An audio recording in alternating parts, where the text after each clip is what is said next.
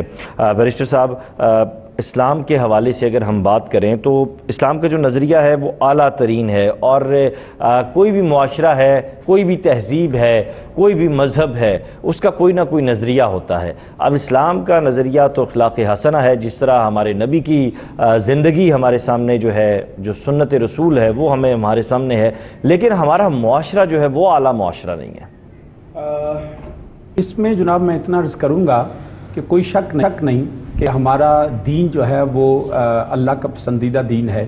اس سے زیادہ سچائی دنیا میں کوئی نہیں ہے کہ اللہ وحدہ لا شریک ہے، میرے آقا علیہ الصلوۃ والسلام اللہ کے آخری نبی ہے، اور اسلام جو بہترین دین ہے۔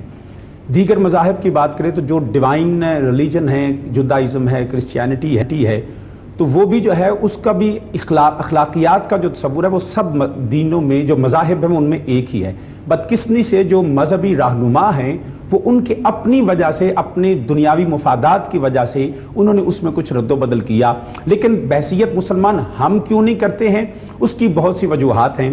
اس میں قرآن کریم کی آیہ کریمہ پڑھنا چاہوں گا کہ رب ذوالجلال نے حکم دیا، یا ایھا الذین آمنوا ادخلوا فی السلم کافہ، کہ اے ایمان والو اسلام میں پورے کے پورے داخل ہو جاؤ۔ سبحان اللہ، سبحان اللہ۔ اب یہ آیا کریمہ، اب ہم دونوں عمومی طور پہ ہمارے دوست احباب ایمان اور اسلام کو ایک ہی تصور سمجھتے ہیں، جبکہ میں نے جو پڑھا ہے، جو علماء سے سنا ہے، کہ ایمان اور اسلام میں فرق یہ ہے، ایمان آپ کے عقائد کا نام ہے، آپ کی دلی کیفیات کا نام ہے، اور میرے نزدیک یہ داڑھی، دستار، یہ نماز، یہ ایمان نہیں ہے، یہ ایمان والا یہ عمل کرتا ہے۔ ایمان کی میں بخاری شریف کے حدیث پڑھ دیتا ہوں، فرمایا لا یؤمن احدکم حتی اکون احب الیہ من والدہ وولدہ والناس اجمعین، ایمان فقط میرے آقا علیہ الصلوۃ والسلام سے لازوال اور غیر مشروط محبت کا نام ہے، تو یہ محبت ہی ایمان ہے۔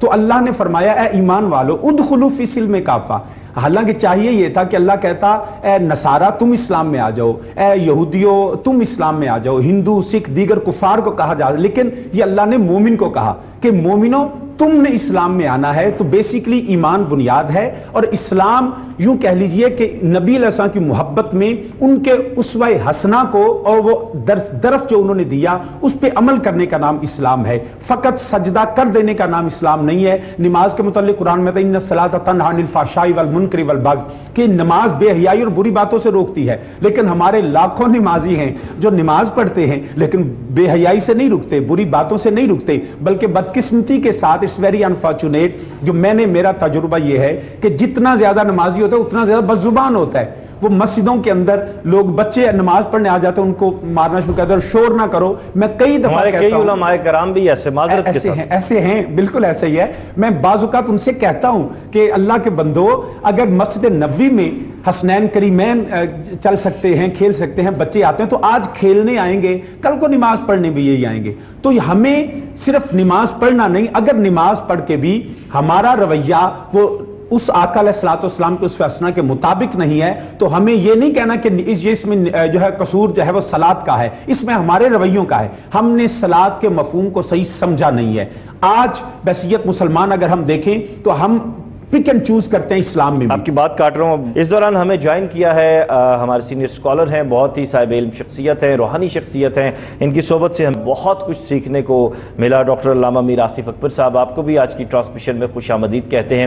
میں خوش آمدید کہنے کے ساتھ ہی بات جو ہے وہ آپ کی جانب بڑھاؤں گا۔ آج ہم اخلاق حسنہ کے حوالے سے بات کر رہے ہیں۔ جس طرح بیرسٹر صاحب نے جو ہے وہ توجہ دلائی، اور جس طرح آپ نے سنا ابھی کہ میں بھی بہت سارے ہمارے ایسے معاشرے کے حصے ہیں جن سے ہم ڈرتے ہیں، جن کے بارے میں اگر ہم بات کریں تو ہمیں یہ ڈر ہوتا ہے ہماری نوکری چلی جائے گی، یا ہم جو ہے اس معاشرے میں رہنے کے قابل نہیں رہیں گے، لیکن ان کی ہم تمام تر چیزوں کو برداشت بھی کرتے۔ کیا آپ یہ سمجھتے ہیں کہ ایک شخص کو اللہ تعالیٰ نے اختیار دیا ہے، اختیار سے مراد پیسہ بھی ہے، جاہ و جلال بھی ہے، تمام چیزیں ہیں، تو وہ اس کا ناجائز فائدہ اٹھاتے ہوئے دوسروں کو گالیاں نکالتا پھرے، کیا معاشرے میں یہ پازیٹیو چیز ہوگی؟ جی وقاص صاحب، میں یہ سوال آپ کی جانب بھی رکھتا ہوں۔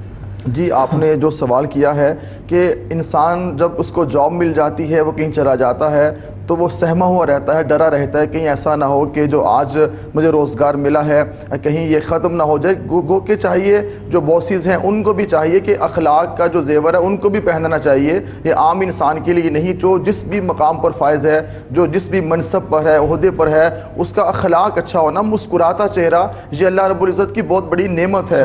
بڑے بڑے ایسے لوگ دیکھے ہیں کہ ان کا منصب دیکھیں, ان کی باتیں سن لیں, ان کے دعوے سن لیں تو انسان دنگ رہ جاتا ہے اور حیران بھی ہو جاتا ہے, مگر ان کے قریب جا کے بیٹھیں تو سوائے ایک پشیمانی کے اور بھی حصے میں کچھ چیز نہیں آتی. ان کا رویہ ایسا ہوتا ہے کہ لگتا ہے کہ یہ انسانیت کا لبادہ انہوں نے پہنا ہی نہیں ہے, اگر پہنا ہے تو یہ اتار چکے ہیں. تو ایسے بہت سارے سیاستدان بھی ہیں اور بڑے بڑے علماء کرام بھی ہیں اور عام جو ٹیچرز بھی ہیں. ٹیچرز بھی آج یہ سمجھتے ہیں کہ ہماری جو نوکری ہے یہ پکی کب ہوگی, ہم کانٹریکٹ بیس پہ نہیں رہنا چاہتے ہیں, پرماننٹ کب ہوں گے. وہ اس چکر میں ہیں, وہ یہ نہیں سوچتے کہ بچے جو قوم کا مستقبل ہیں, قوم کا معمار ہیں, میں نے قوم کا جو مستقبل تیار کرنا ہے, اس نے بس اپنا گھر تیار کرنا ہے. اس کو اب یہ فکر لاحق رہتی ہے کہ میں نے پیسہ کیسے کمانا ہے, شام کو ٹیوشن سینٹر میں نے کیسے بنانے. بدقسمتی سے وقاص عزیز صاحب بات یہ ہے کہ آج جو دھیما ہوتا ہے, جو پیار سے بات کرے, جو نرم لہجے سے بات کرے, اسے ہم سمجھتے ہیں کہ یہ عام انسان ہے, اس میں کوئی کوالٹی ہو ہی نہیں سکتی. جو ایسی باتیں کر جائے, جو باتیں کرنی ہی نہیں چاہیے,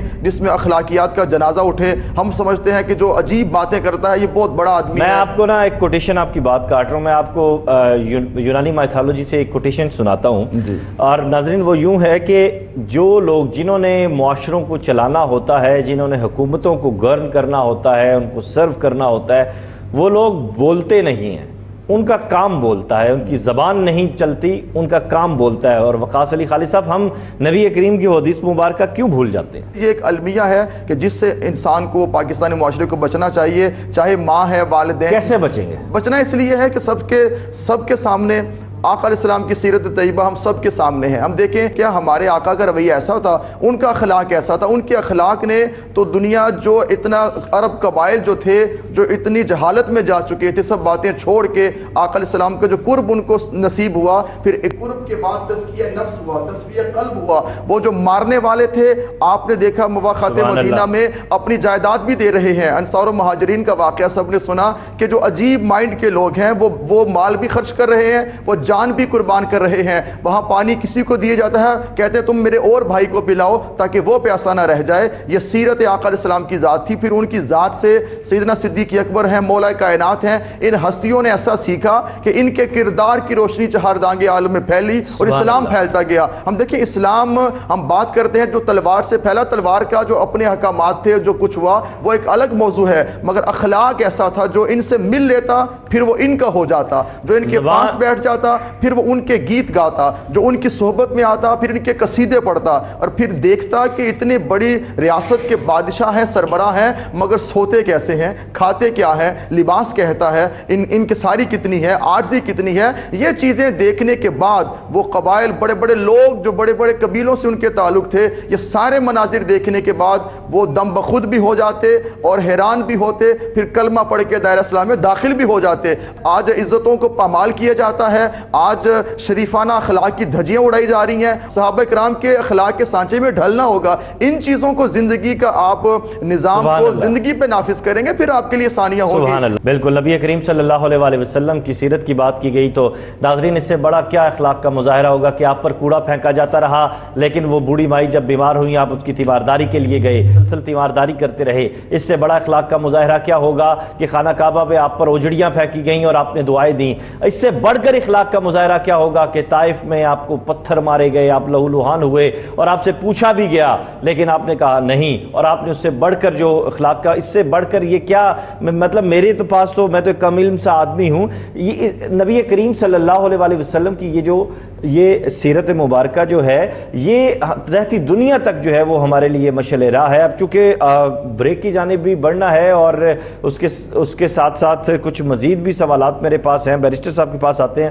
بیرسٹر صاحب, روزے کے ساتھ اگر ہم اخلاق کو جوڑیں تو چلیں ٹھیک ہے, باقی 11 ماہ آپ چاہے جو مرضی کریں, لیکن ماہ رمضان میں آپ کو کیسا بیہیو کرنا چاہیے, روزہ ہو یا روزہ نہ ہو, مطلب افطاری سے پہلے بھی افطاری کے بعد بھی, مطلب ایک بیہیو کیا ہونا چاہیے؟ صوم کا تعلق ہی اس بات سے ہے کہ جو اللہ پاک نے فرمایا تم پہ روزے فرض کیے گئے، یا ایھا آمنوا کتب علیکم الصیام کما کتب علی الذین من قبلکم لعلکم تتقون، تو جو نتیجہ ہے وہ ہم روزہ رکھنے کو فرضیت پہ بڑی بات کرتے ہیں، لیکن جو روزے کا نتیجہ میرے اللہ نے فرمایا وہ ہے لعلکم تتقون، تم متقی بن جاؤ۔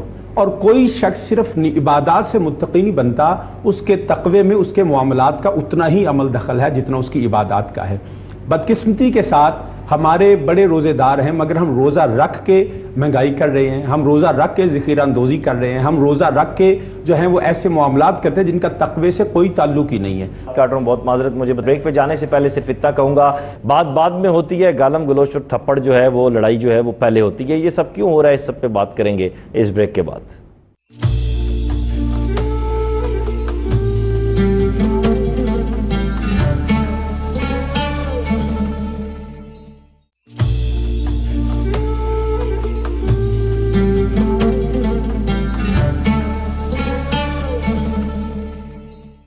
ویلکم بیک ناظرین، اور ایک مرتبہ پھر آپ کو راہ فلاح میں خوش آمدید۔ میرے ساتھ آج اسٹوڈیوز میں موجود ہیں بیرسٹر پیر سید وسیم الحسن نقوی الحسینی، اور آپ کے ساتھ تشریف رکھتے ہیں علامہ وقاص علی خالد، اور آپ کے ساتھ ڈاکٹر علامہ میر آصف اکبر صاحب۔ ڈاکٹر صاحب، بریک سے پہلے میر آصف اکبر صاحب ہم بات کر رہے تھے مختلف رویوں کی، اب طرز حکمرانی کی جانب آتے ہیں۔ طرز حکمرانی میں اگر دیکھا جائے تو سب سے جو بنیادی چیز ہے وہ اخلاق ہے۔ نبی کریم صلی اللہ علیہ وآلہ وسلم کو بطور حکمران اگر آپ دیکھیں، اور پھر اس کے بعد آپ صحابہ کرام کو دیکھیں، اس کے بعد پھر آپ باقی جو ہمارے خلفائے راشدین تھے ان کو آپ دیکھیں، ان کی طرز حکمرانی کو دیکھیں۔ جی بالکل، تاجدار کائنات صلی اللہ علیہ وسلم کی زندگی اور اسوہ حسنہ ہر مسلمان کے لیے ایک بہترین نمونہ ہے۔ اور پھر دیکھیے، جب اللہ رب العزت انسان کی تخلیق کر رہا ہے تو اس وقت فرشتوں نے کہا تھا کہ بار الہ تو انسان کو اس گارے اور بدبودار مٹی سے پیدا کر رہا ہے جس کے اخلاق بدتر ہوں گے اور وہ جھگڑالو ہوگا، وہ اخلاقی ابتری میں جائے گا، لیکن رب نے فرمایا کہ میرے جو بندے ہوں گے وہ ظاہراً فرش پہ ہوں گے لیکن ان کی طبیعتیں عرشی ہوں گی۔ تو ہمیں ان بندوں میں اپنے آپ کو شامل کرنا ہوگا جو فرشی ہوں گے، یہ فرش پہ رہتے ہوں گے، ہم جیسے انسان ہیں لیکن ہماری طبیعتیں عرشی ہوں، تاکہ عرش والے بھی فخر کریں کہ دیکھیں دنیا پہ رہتے ہوئے بھی انسان کا خمیر جس مٹی سے بنا ہے، اس کے باوجود اس مٹی والی عادتیں اس کے اندر نہیں ہیں، فرشتوں والی عادتیں اس کے اندر ہیں۔ اور ہر ایک فخر سے یہ بات کہے کہ کتنا عظیم انسان ہے، اس کا اخلاق دیکھیں، اس کی گفتار دیکھیں، اس کا کردار دیکھیں، اس کی سیرت دیکھیں، اس کے عمل دیکھیں، کتنے خوبصورت ہیں، ہر ایک اس سے متاثر ہو اور دوسرے کے لیے اس کے وہ سارے اعمال جو زندگی کے ہیں، وہ معمولات جو ہیں، وہ رول ماڈل ہوں۔ جیسے کہ شاہ صاحب نے، قبلہ شاہ صاحب نے پہلے بھی اس بارے میں جو ہے وہ روشنی ڈالی ہے کہ آرٹیکل 62 اور 63 کو اگر دیکھا جائے، دیکھیے یہ اسلامی ریاست ہے پاکستان، اور اسلامی ریاست کی آئین کی جو بنیاد ہے وہ بھی اسلام کے اوپر ہے۔ تو سب سے پہلے تو ہمیں اپنے اندر اسلامی اقدار جو ہیں ان کو پیدا کرنا ہوگا، اور پھر جیسے قبلہ شاہ صاحب نے، بیرسٹر صاحب نے ابھی بتایا کہ آئین کے آرٹیکل 62 اور 63 کے اندر یہ بات درج ہے۔ اب یہ ہے کہ نہ ہی ہمارے گھرانوں کے اندر وہ زبانوں کی پاکیزگی ہے، نہ ہی سوچوں کی پاکیزگی ہے، نہ ہی خیالات کی پاکیزگی ہے، تو ایک یہ بھی وجہ ہے جو چیز ہم اپنے سامنے آنکھوں کے سامنے دیکھ رہے ہوتے ہیں کہ اخلاقی ابتری کی جو صورتحال ہے، پھر جو ہمارے لہجوں کی ایک گری ہوئی حرکات ہیں، پھر جو ہمارے اعمال ہیں، پھر ہمارے اندر وہ ساری جو مسلمان والی خصلتیں ہونی چاہیے تھی وہ نہیں ہیں۔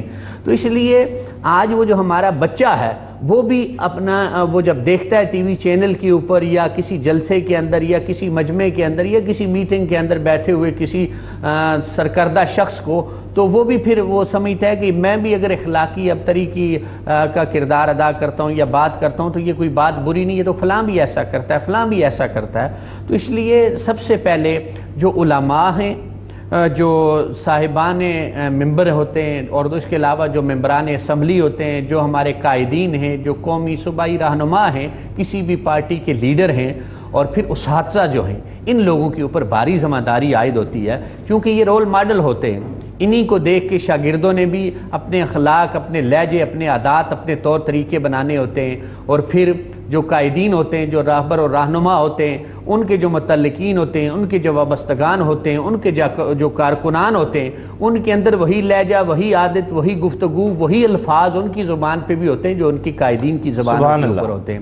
اور پھر علماء جو مذہبی رہنما ہوتے ہیں, جو مذہب کا ایک نمونہ ہیں اور راہبر بھی ہیں اور رہنما بھی, اور ممبر رسول پہ بھی بیٹھے ہوتے ہیں. جب وہ ممبر رسول پہ بیٹھ کے دوسرے اپنے مخالف مکتبہ فکر کو, اپنے سیاسی مخالف کو یا کسی بھی طرح کا ان کا مخالف ہے, اس کے خلاف جب نازیبہ زبان استعمال کریں گے, جب ایسے غلط کلمات اپنی زبان سے نکالیں گے, تو ان کے کارکن بھی ایسا کریں گے. اب اس وقت جب ہم اپنے معاشرے میں دیکھتے ہیں تو کوئی بھی اس سے نہیں بچا, چاہے وہ سیاسی جماعتیں ہوں, چاہے وہ مذہبی جماعتیں ہوں, چاہے وہ طلبہ یونینز ہوں, ہر ایک کی طرف آپ دیکھیں تو ہمیں آپ کو ایسا ہی عمل ان کا نظر آئے گا اور ایسے ہی لہجے ان کے نظر آئیں گے کہ جس سے اس وقت انسان شرماتا ہے دیکھ کے کہ یہ لوگ ہمارے راہبر اور رہنما ہیں, ان کو ہم نے اپنا لیڈر بنایا ہوا ہے, ان کو ہم نے اپنا قائد بنایا ہوا ہے.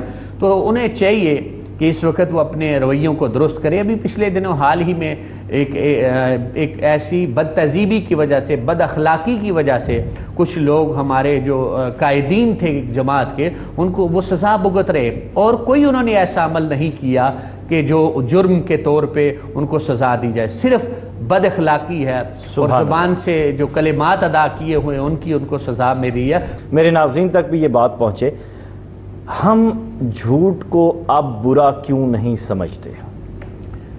یاد رکھیں جھوٹ جو ہے, جو جہاں تک میں نے پڑھا ہے, ہر حال میں قابل مذمت ہے, قابل لعنت ہے. کچھ ایسے ایکسیپشنز ہیں جہاں پہ شریعت نے اجازت دی ہے, لیکن بدقسمتی سے ہم وہاں پہ زیادہ جھوٹ بولتے ہیں.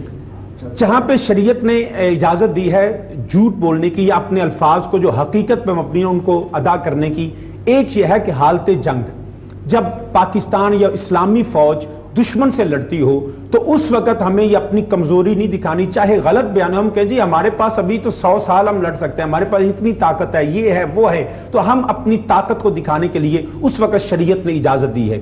دوسرا, شریعت نے اجازت دی ہے دو مسلمان آپس میں لڑ پڑیں, جھگڑ پڑیں, ان کی صلح کروانے کے لیے, ان کے دلوں کو ملانے کے لیے شریعت نے کہا ہے تاکہ دو مسلمان آپس میں مل جائیں, نفرت ختم ہو جائے. اور تیسری جو سب سے اہم یونٹ ہے جس پہ شیطان بھی سب سے زیادہ خوش ہوتا ہے, وہ میاں بیوی کے رشتے کو توڑنا ہے. طلاق, ڈائیورس آپ دیکھیں اس وقت بہت زیادہ ہو چکے ہیں ہماری سوسائٹی کے اندر. یہاں پہ شریعت اجازت دیتی ہے کہ میاں بیوی اپنے رشتے کو قائم رکھنے کے لیے, اپنے اس تعلقات کو مضبوط رکھنے کے لیے اور محبت کے لیے, بغیر کسی وجہ کے خامند کہہ سکتا ہے کہ آج اپنی بیوی کو کہہ سکتا ہے کہ تم آج اچھی ہو, تمہارا لباس اچھا ہے, تمہارا یہ ہے. لیکن بدقسمتی یہ ہے ہم بیوی سے نہیں بولتے, ہم نے گرل فرینڈ رکھی ہوئی ہیں, ان کو گفٹ بھی دینے ہیں, ان کو ہم نے خوشامد بھی, تعریف بھی کرنی ہے, لیکن جو جہاں پہ شرعی اجازت ہے ہم اس کی نہیں کرتے. اسی طرح خواتین اپنے ہسبینڈ کی اپنے جو ہیں وہ سرتاج ہیں, ان کے متعلق ایسے جملے نہیں بولتی. ہمیں چاہیے کہ اس رشتے کو مضبوطی کے لیے, تعلق کو قائم کرنے کے لیے کریں. ہمارے ہاں پہ جھوٹ جو ہے ایک رواج پا چکا, اور یہ رواج یہ ہے ہم بددیانت ہیں, ہم کہتے ہیں جی نہیں ہمارے پاس جو ہے وہ تم کون ہوتے پوچھنے والے.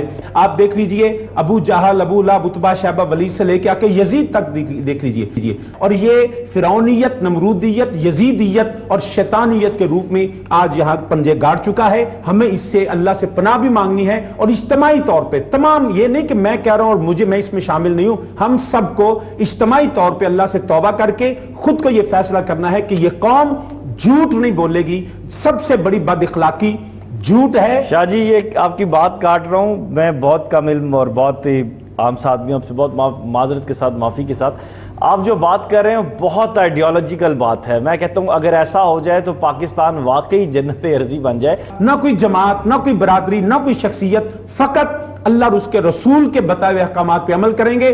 پاکستان کی ترقی, بقا اور اخلاقیات کا پاسداری فقط اس میں ہے, سوائے دین کے کہیں نہیں ہو سکتی اخلاقیات. بے شک سوائے دین کے کہیں اخلاقیات نہیں ہو سکتی. اور بیرسٹر صاحب نے کیا عمدہ بیان فرمایا, اور اللہ تعالیٰ اس موذی مرض سے ہم سب کو محفوظ رکھے, کیونکہ ہم اس کے بلبوتے پہ ہی اپنے آپ کو چیمپئن بنانا شروع ہو جاتے ہیں. اخلاق حسنہ کی بات ہو رہی ہے, مزید بات کریں گے اس بریک کے بعد.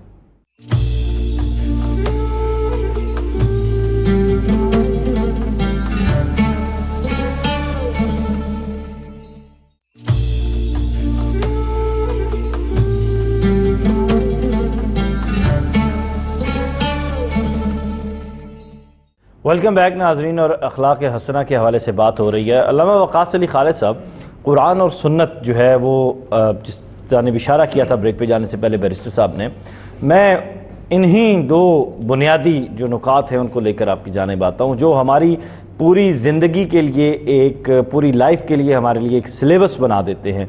ہم کیوں نہیں اس سلیبس کو امپلیمنٹ کرتے؟ خرابی کہاں آتی ہے؟ بسم اللہ الرحمن الرحیم۔ وقاص عزیز صاحب، میں یہاں پر حدیث پاک پیش کرنا چاہتا ہوں۔ حضرت ام المومنین عائشہ صدیقہ رضی اللہ تعالیٰ عنہ بیان فرماتی ہیں، آقا علیہ السلام نے فرمایا کہ شریفانہ اخلاق 10 ہیں۔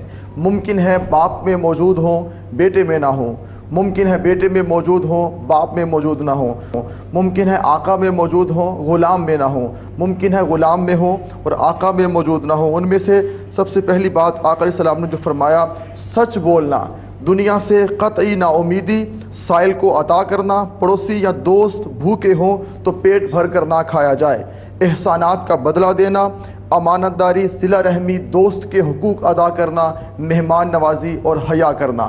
یہ 10 جو کہ شریفانہ اخلاق ہمارے سامنے ہیں، آقا علیہ السلام کا فرمان۔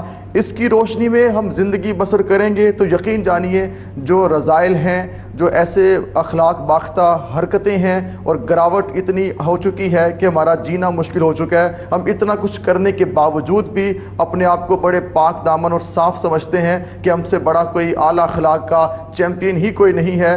ہم آقا علیہ السلام کی حدیث پاک کو سامنے رکھتے ہوئے دیکھیں، سچ بولنا، پہلی بات آپ نے فرمایا کہ سچ بولنا، اس کا مطلب یہ کہ جھوٹ نہ بولا جائے، سچ کو معاشرے میں عام کیا جائے، اور جو کچھ آپ سے مانگنے کے لیے آئے اس کو عطا کرنا، اور آپ کا دوست اور رشتہ دار پڑوسی بھوکا ہو تو پیٹ بھر کے نہ کھایا جائے۔ تو جس ریاست کے اندر کروڑوں لوگ موجود ہیں، ان میں سے ہزاروں لاکھوں ایسے ہیں جو بھوکے پیاسے ہوں، تو حاکم وقت کو بھی نیند نہیں آنی چاہیے، اس کے لیے بھی ہم نے یہ چیز ہونی چاہیے کہ اس کے لیے سب سے بڑا اخلاق یہ ہے کہ وہ اپنی رعایا کے ساتھ بہترین انداز میں چلے، اپنی رعایا کو سہولیات مہیا کرے۔ تو ہمیں اوورآل ہم اپنی جب سوسائٹی کا جائزہ لیتے ہیں، اسکول سے لے کر کالج سے لے کر مدارس تک یہ چیزیں اتنی عام ہو چکی ہیں کہ ہمیں ضرورت اس امر کی ہے کہ اس جانب پلٹیں۔ آقا علیہ السلام کی ذات کو، صحابہ کرام کی سیرت پاک جو ہیں ہمارے لیے ایسی ہیں کہ جن کی روشنی سے ہم آگے بڑھ سکتے ہیں۔ آج ہوتا کیا ہے، آج جو جتنا جھوٹ بولتا ہے، جو جتنا کسی کے خلاف بات کرتا ہے، تو ہمیں چاہیے کہ اوورآل اس پہ سوچنا ہوگا، ہمیں رکنا ہوگا، ہم کہاں آگے بڑھتے جا رہے ہیں۔ ایک حاکم سے لے کر ایک نیچے چوکیدار تک ہر شخص کو اپنا اخلاق بہتر کرنا ہے، اور اس انداز میں بہتر کرنا ہے کہ دیکھیں ان چیزوں کو اپنی زندگی کا حصہ بنائیں۔ جب یہ چیزیں زندگی کا حصہ بن جائیں گی، یہ بہت بڑے گناہ بھی ہیں، یہ ایسی خطائیں ہیں کہ انسان کا دل جو ہے اس پہ دھبا لگتا جا رہا ہے، وہ سیاہ ہوتا جا رہا ہے۔ انسان سچ بولے گا، اگلے کی عزت کرے گا، سخاوت ہوگی، الفت کا جذبہ ہوگا، اور شفقت کے جذبات سے آج انسان عاری ہو چکا ہے، اور احسانات کرنا ہے، معافی دینا ہے، درگزر کرنا، یہ سب اوصاف انسان کے اندر موجود جب ہوں گے تو اس کی اپنی زندگی بڑی اچھی ہو جائے گی۔ آج ہم کسی کو غلط بیانی کر کے، جھوٹ بول کے، کسی کو دھوکہ دے کے، فراڈ کر کے اپنے آپ کو سمجھتے ہیں کہ اسی بہت تیز ہیں، ایسا ہوتا نہیں ہے، یہ ہماری سوچ ہے۔ آہستہ آہستہ آہستہ ان تمام اعمال کا جو خمیازہ ہے بالآخر ہمیں بھگتنا ہوگا، ان اعمال کی سیاہی سے ہم بچ نہیں سکیں گے۔ تو ہمیں چاہیے کہ پاکستان کی جب ہم بات کرتے ہیں، ہمارا ایک مسلم معاشرہ ہے، بڑا اچھا معاشرہ ہے، پاکستان بڑا اعلیٰ ملک ہے، دنیا میں رہنے کے لیے یہ ایک بہت اعلیٰ ملک ہے، مگر یہاں پہ جو چند مسائل ہیں ان مسائل کو ہم نہیں حل کرنا ہے۔ اگر کوئی وارثان منبر و محراب ہیں، ان کو چاہیے کہ ان کا جو کہ ایک خطیب کا، ایک عالم کا، ایک اسکالر کا جو لیکچر ہے، جو خطاب ہے، اس میں تو بہت اعلیٰ باتیں ہیں، مگر جب ان سے کوئی ملنے جائے تو سارے کا سارا جو امیج ہوتا ہے وہ دھڑام سے گر جاتا ہے۔ اسی طرح کوئی ٹیچر ہے، کوئی حاکم ہے، کوئی مبلغ ہے، اور اینکر ہے، اسکالرز ہیں، سب کو چاہیے کہ اپنے اپنے جہاں پر موجود ہیں اپنے آپ کو دیکھیں۔ آپ کے سامعین ہیں، آپ کے اسٹوڈنٹس ہیں، آپ کی رعایا ہے، وہ آپ کو فالو کرتی ہے۔ جب آپ کو وہ فالو کریں گے، اگر آپ کا شاگرد جب آپ کو فالو کرے گا کہ میرا استاد جھوٹ بولتا ہے، تو ڈیفینیٹلی وہ بھی جھوٹ بولے گا، دیکھے گا میرا استاد فراڈ کرتا ہے، تو وہ بھی اس کی اس بات کی تاثیر بھی اس کی زندگی کا حصہ بن جائے گی۔ تو ہمیں ان چیزوں سے باہر نکل کے آ کر ہماری کامیابی، ہماری کامرانی، ہماری فلاح، راہ فلاح میں فلاح ہمیں تب ہمارا نصیب بنے گی، راہ فلاح پروگرام میں فلاح ہمیں تب ملے گی کہ جب ہم آقا علیہ السلام کی سیرت کے قریب چلے جائیں گے۔ اس لیے رب کائنات نے کسی اور سیرت کو نہیں، سیرت مصطفیٰ کو فرمایا لقد کان لکم فی رسول اللہ اسوۃ حسنہ، کمپلیٹ کوڈ آف کنڈکٹ اور وے آف سکسیس جو ہے وہ تاجدار کائنات کی سیرت ہے، ان کی سیرت کے نقوش پہ چلنے کی ضرورت ہے۔ اسی طرح اگر ہم دنیا میں کامیابی چاہتے ہیں اور اعلیٰ طریقے سے دیکھیں، ایک ہے تبلیغ اسلام کو پھیلانا چاہتے ہیں، اچھی چیزوں کو پھیلانا چاہتے ہیں اور اچھی حکمرانی کرنا چاہتے ہیں، اچھے والد ہیں، اچھے آپ جو کہ حاکم ہیں، تاجر ہیں، یہ ساری چیزیں آقا اسلام کی سیرت سے ہم کو ملتی ہیں۔ ہمیں چاہیے ہمارے حکمرانوں کو کہ حضرت عمر فاروق کی مثال دیں، مگر یہ بھی تو دیکھیں کہ دریائے دجلہ کے کنارے کے بکری کا بچہ بھوکا مر گیا تو عمر جواب دہ ہوگا۔ سبحان اللہ، سبحان اللہ، سبحان اللہ۔ مسجد کے اندر خاتون کھڑی ہو جاتی ہے۔ ہمیں چاہیے کہ ہم اپنے آپ کو جو بڑی بڑی مثالیں پیش کر کے اپنی تقریر کو حسن دیتے ہیں، ان کے سانچے میں ڈھلنے کی بھی ضرورت ہے۔ وقاص عزیز صاحب، بہت اہم بات آپ نے کی ہے، اور میں اسی کی جانب سوچ رہا تھا کہ ہمارے ہاں ڈاکٹر میر آصف اکبر صاحب، ہمارے ہاں گفتگو ہے، ہمارے ہاں کتاب ہے، ہمارے ہاں باتیں ہیں، ہمارے ہاں دعوے ہیں، ہمارے ہاں عمل نہیں ہے۔ عمل کا فقدان ہمیں چھوٹے سے لے کر بڑے تک، اور بڑے سے لے کر بزرگ تک، بزرگ سے لے کر محترم تک، محترم سے لے کر محتشم تک ہمیں نہیں دکھائی دے رہا۔ اس کا بنیادی سبب کیا سمجھتے ہیں آپ؟ تقولون ما لا تفعلون، جو تم کرتے نہیں ہو وہ کہتے کیوں ہو؟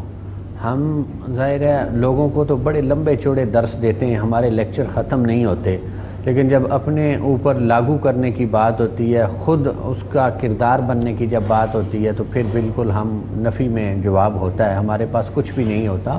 جبکہ دین اسلام ہمیں جو بنیادی درس دیتا ہے وہ یہ ہے وَقُولُوا لِلنَّاسِ حُسْنًا، کہ کوئی بھی اس میں کوئی ایک تفریق نہیں رکھی گئی کہ مسلمانوں سے ملو یا اپنے بڑوں سے ملو، رشتہ داروں سے ملو یا جاننے والوں سے ملو، جس سے بھی ملو اخلاق حسنہ کے پیکر بن کے ملو، اور جب بھی بات کرو تمہاری گفتگو اخلاق حسنہ پہ مبنی ہو۔ اور پھر دیکھیے کہ عبادت ہم روزمرہ زندگی میں کرتے ہیں، جو سب سے زیادہ سب سے پہلے جس کے بارے میں ہم جواب دہ ہوں گے، ان اول ما یحاسب العبد یوم القیامہ الصلاۃ، فرمایا کہ قیامت کے دن سب سے پہلے بندے سے جو سوال ہوگا وہ نماز کے بارے میں ہوگا۔ اب نماز کیا ہے؟ فرمایا گیا کہ ان الصلاۃ تنہی عن الفحشاء والمنکر، کہ یہ نماز جو ہے یہ بنیادی طور پہ انسان کو بدگوئی، بد زبانی اور بد کلامی سے روکتی ہے۔ وہ ہم نماز پڑھ رہے ہوتے ہیں، ہم سمجھتے ہیں کہ پتہ نہیں کون سا عمل کر رہے ہوتے ہیں، حقیقت میں جو نماز کے اثرات ہیں، جو بنیادی مقصد ہے نماز کا، وہ یہ ہے کہ انسان بدگوئی سے، بد زبانی سے اور بد اخلاقی سے بچا رہے۔ اور اب وہ نماز پڑھے اور نماز کے ساتھ اس کے اخلاق اچھے نہ ہوں، اس کے لہجے میں شائستگی نہ آئے، مروت نہ آئے، لحاظ نہ آئے، ادب نہ آئے، تو اس کی نماز گویا کہ اس کے لیے فائدہ مند نہیں ہے، نماز اس کے اوپر اثر انداز نہیں ہو رہی، نماز سے اس کے اندر تبدیلی نہیں پیدا ہو رہی۔ تو سب سے پہلے جب ہم نے کسی کو جانچنا ہے، پرکھنا ہے، تو دین اسلام نے ہمیں یہ پیمانہ دیا کہ اس کی زبان کو دیکھو، کیا اس کی زبان کے اندر مٹھاس ہے، کیا اس کی زبان کے اندر شائستگی، ادب اور لحاظ اور مروت ہے یا نہیں ہے۔ اگر اس کی زبان کے اندر مٹھاس، ادب اور شائستگی نہیں ہے، اس کی زبان سے آگ کے انگارے نکل رہے ہیں، اس کی زبان سے نشتر اور تیر نکل رہے ہیں جو لوگوں کو نقصان دینے کے کام آتے ہیں، تو پھر سمجھ لیں کہ اس کی نماز جو ہے وہ اللہ کی بارگاہ میں منزل قبولیت پہ فائز نہیں ہے۔ نماز کا جو بنیادی فلسفہ ہمیں بتایا وہ صرف یہ ہے کہ تاکہ تمہارے اخلاق درست ہوں، تاکہ تمہاری عادتیں درست ہوں، تاکہ تمہارے لہجے کے اندر، تمہارے گفتار کے اندر، روزمرہ معمولات کے اندر تبدیلی آئے، ادب، شائستگی، لحاظ، مروت پیدا ہو۔ اگر یہ نہیں پیدا ہو رہا تو اس کا مقصد یہ ہے کہ ہم وہ ٹکریں تو مار رہے ہیں لیکن نمازیں ہماری اللہ کی بارگاہ میں قبول نہیں ہو رہی۔ اور پھر جب تک ہم اپنی زبان کو درست نہیں کریں گے، جب تک ہماری زبان کے اندر شائستگی نہیں آئے گی، ادب نہیں آئے گا، لحاظ نہیں آئے گا، مروت نہیں آئے گا، اور اخلاق حسنہ کی وہ پیکر نہیں بنے گی ہماری نماز اور ہماری زبان، تو تب تک وہ جو ہماری نیکی ہے، تب تک وہ جو ہمارا عمل ہے وہ اللہ رب العزت کی بارگاہ میں منزل قبولیت پہ فائز نہیں ہوگا۔ تو حضرت امام شافعی اس کے بارے میں فرماتے ہیں کہ علم نمک کے برابر ہے، اور اس میں جو اخلاق حسنہ ہے وہ آٹے کے برابر ہے۔ گویا کہ علم کی کتنی کم انہوں نے حیثیت بتائی ہے. سبحان اللہ. زیادہ جو حیثیت ہے، جو اس سے زیادہ مرتبہ ہے، جو اس سے زیادہ فضیلت ہے، جو اس کا زیادہ مقام ہے، وہ اخلاق حسنہ کا ہے. اور ہم جب اپنے صالحین، اپنے بزرگوں، اپنے اسلاف کی زندگیوں کا مطالعہ کرتے ہیں تو حضرت عبد الرحمن سلمی رضی اللہ تعالیٰ عنہ کے بارے میں آتا ہے کہ انہیں کسی شخص نے کھانے کی دعوت دی. جب وہ اس کے گھر کے قریب پہنچے تو پھر انہیں واپس پلٹا دیتا، پھر دوبارہ کہتا کہ آپ میرے گھر تشریف لائیں، پھر وہ واپس آ جاتے. اس طرح 5 مرتبہ جب وہ اس کے گھر کے قریب آئے پھر واپس پلٹ گئے. تو اس نے کہا کہ میں اصل میں آپ کا اخلاق دیکھنا چاہتا تھا کہ سبحان اللہ سبحان اللہ. تو انہوں نے فرمایا کہ یہ اخلاق تو بغداد کے کتوں کا بھی ہے. فرمانے لگے کہ جو صوفی ہوتا ہے، جو اللہ کا بندہ ہوتا ہے، جو صالح ہوتا ہے، اس کا اخلاق اس سے کجا بڑا ہوتا ہے، کجا زیادہ ہوتا ہے. لیکن ان کی زندگیاں ایسی تھیں کہ ان کو کوئی برا بھلا بھی کہہ دیتا، ان کو کوئی نقصان بھی پہنچا دیتا، لیکن ان کی زبان سے کبھی بھی کسی کے بارے میں کوئی برا نہیں نکلتا، بد اخلاقی پہ مبنی گفتگو نہیں ہوتی تھی. اخلاق باختہ کوئی بات نہیں کرتے تھے، کسی کو اذیت نہیں دیتے تھے، کسی کو تکلیف نہیں دیتے تھے. اسی لیے کہتے ہیں کہ وہ جو تلوار کا زخم ہے وہ تو ختم ہو جاتا ہے، زبان کا زخم جو ہے وہ ساری زندگی ہرا رہتا ہے، وہ ہرا رہتا ہے، وہ کبھی ختم نہیں ہوتا. اور تاجدار کائنات صلی اللہ علیہ وسلم نے اپنی سیرت اور کردار جو ہمیں دیا، سوائے رسول جو دیا، وہ یہی ہے. جیسے آپ پہلے شروع میں بتا رہے تھے، دیکھیں شیب ابھی کیا کچھ ان کے ساتھ کیا گیا. ان کو پتھر مارے گئے اللہ اکبر، اور پھر آپ کے اوپر اوجری رکھی گئی، پھر آپ کے اوپر کوڑا کرکٹ پھینکا گیا، لیکن آپ صلی اللہ علیہ وسلم نے اپنی زبان مبارک سے کسی ماتھے پر شکن تک نہ آئی. بالکل کسی کے بارے میں کوئی ایسا کلمہ نہیں کہا جو نازیبا تو دور کی بات ہے اس زمرے میں جائے. کہیں کسی کی دل آزاری کی ذرا بھر اپنی زبان سے بات تک نہیں کی، بلکہ رحمت اللہ عالمین بن کے ہمیشہ ان کے لیے دعائیں کرتے رہے. تو آج مسلمان کو اپنی زندگی کے اندر تاجدار کائنات صلی اللہ علیہ وسلم کے رسول کو ڈالنا ہوگا اور اپنانا ہوگا، تبھی جا کے ہم معاشرے میں کامیاب ہو سکتے. اچھا، اب بیرسٹر صاحب 2 چیزیں میرے پاس ہیں اس وقت، 2 چیزیں میں آپ سے ڈسکس کرنا چاہوں گا. ایک تو سوال واکنٹ سے آیا ہے، بلکہ ایک رویہ وہاں سے آیا، میں وہ آپ سے ڈسکس کر رہا ہوں.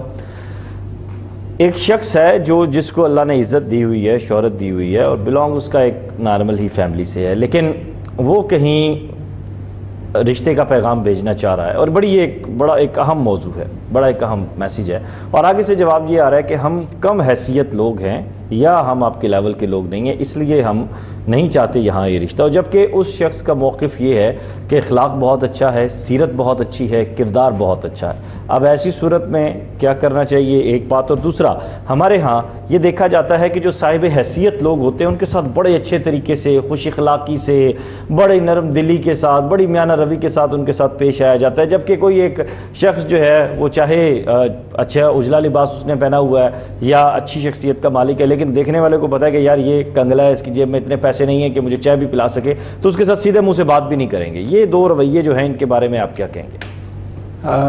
اس حوالے سے پہلے تو میں عرض کر دوں کہ اگر کوئی رشتہ کم ہے تو شرعی طور پہ اجازت ہے، نکاح ہو جاتا ہے، لیکن ایک شریعت ایک مسئلہ کف بھی ہے کہ ہمیں یہ دیکھنا ہے کیا وہ نباہ ہو جائے گا.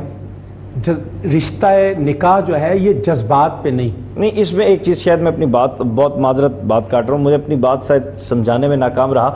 جو کوشچن میرے سامنے ہے وہ کچھ یوں ہے کہ سارے معاملات ٹھیک ہیں، لیکن ریزسٹنس یہاں سے ہے جی کہ آپ صاحب حیثیت ہیں تو اس وجہ سے ہم نہیں کر سکتے. نہیں وہ خاتون کے گھر والے نہیں، وہ خاتون کی جانب سے ایسا رویہ سامنے آیا ہے. وہ صاحب ثروت ہیں، ذرا مالی طور پہ ذرا جو شخص ہے، جو مرد ہے جس نے بھیجا ہے رشتہ، وہ تھوڑا سا بہتر ہیں، اور وہ جو خاتون، وہ یہ کہتا ہے کہ پیسہ کوئی معاملہ نہیں ہے. نبی کریم صلی اللہ علیہ وسلم اس میں میرا خیال ہے کہ عورت کے والے سے جو ان کے خاندان ہیں ان کو کوئی اس پہ اعتراض نہیں ہونا چاہیے.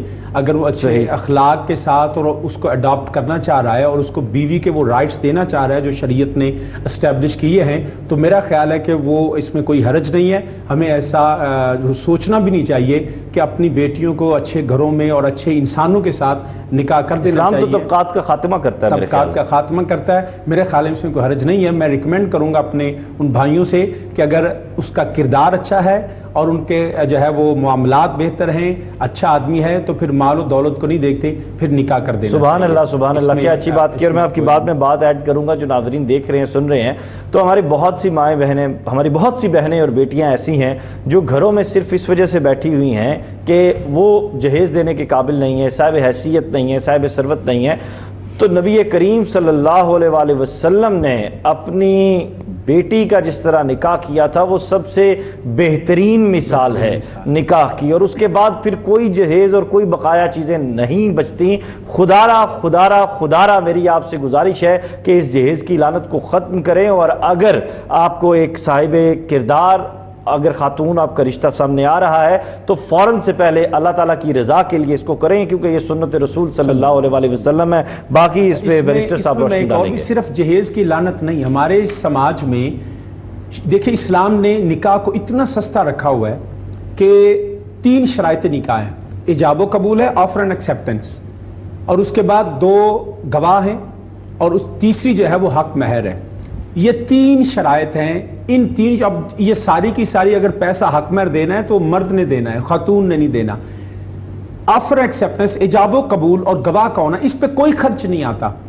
ہمیں بدقسمتی سے ہم نے جو اس کے علاوہ ولیمہ سنت ہے، اور وہ اگر توفیق ہو تو ضرور کرنا چاہیے، 10 بندوں کا، 20 بندوں کا، 100 بندوں کا، لیکن ہم نے یہاں بدکاری کو سستا کی ہوا ہے۔ چند 100 روپے میں ہم بدکاری کر سکتے ہیں، لیکن شرعی رشتہ قائم کرنے کا ہمیں لاکھ روپے چاہیے، ہمیں وری چاہیے، ہمیں زیور چاہیے۔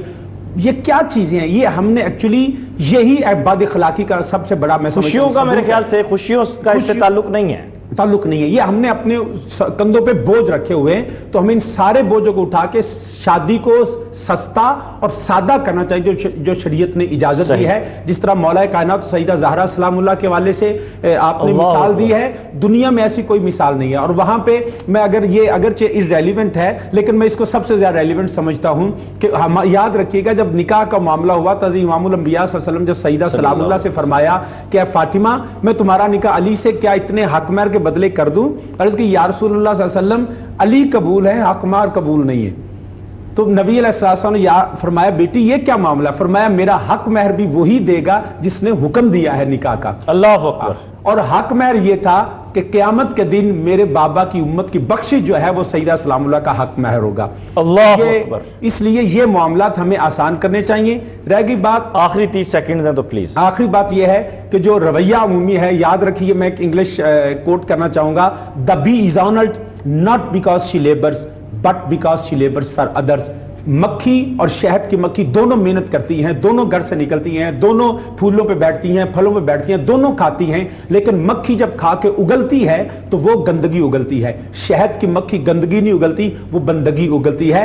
the bee is honored not because she labors but because she labors for others۔ جو دوسروں کے لیے کام کرتا ہے وہی قابل عزت ہوتا ہے، یہی اخلاقیات کا تقاضا ہے۔ جی علامہ وقاص علی خالد جی آخر میں یہی پیغام آج کے پروگرام کے حوالے سے ہے کہ اگر ہم برے اخلاق ہماری زندگی کا حصہ بن چکے ہیں تو آج سے ہمیں عہد کرنا چاہیے، ہمیں ارادہ کرنا چاہیے یہ پروگرام دیکھنے کے بعد کہ جتنا ہو سکے گا اپنے اخلاق کو سنوار کے اپنی اگلی زندگی بسر کریں گے۔ علامہ صاحب، ڈاکٹر صاحب ایک جملہ صرف۔